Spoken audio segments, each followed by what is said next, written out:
2 মাস ছাদে আসেনি, তার মধ্যে গাছগুলোর কি অবস্থা। এখানে দেখো কুলেখাড়া গাছ হয়েছে, আর এই নয়নতারা ফুল গাছগুলো বেশ ভালোভাবে হয়েছে। আর এইটা সেই বেগুন গাছ। আর এখানে দেখো হলুদ গাছ হয়েছে বেশ বড় বড় করে। পুরো পরিষ্কার করতে হবে ছাদ বাগানটার কি অবস্থা। আর এখানে আমার গুড়ি কচু ফেলে দিয়েছিল, তো গুড়ি কচু গাছ হয়েছে অনেকগুলো। এই দেখো ছাদ বাগানটার অবস্থা এখন ভীষণই খারাপ। জবা গাছটার কি অবস্থা।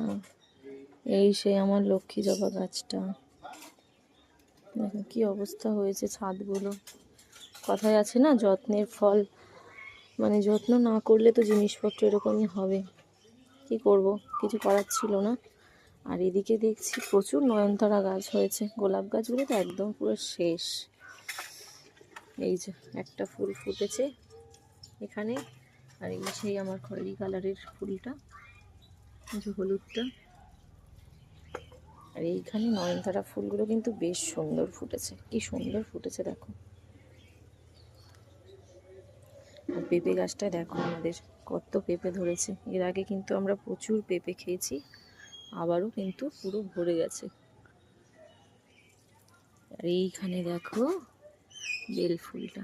আর আজকে কিন্তু গাছে প্রচুর নয়নতারা ফুল ফুটেছে। সরি, এটা নয়নতারা নয়, অপরাজিতা। এখানে একটা, এই পাশে দেখো কালারটা বেশ সুন্দর।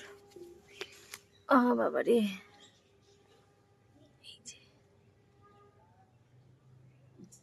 গাছগুলোকে কেটে ভালো করে পরিষ্কার করতে হবে। আর এদিকে সেই অনলাইন থেকে নেওয়া লাল রঙের জবা ফুলের গাছটা বর্ষার জল পেয়ে ভালোই হয়েছে, কিন্তু ছাদের অবস্থা দেখো কি অবস্থা হয়েছে।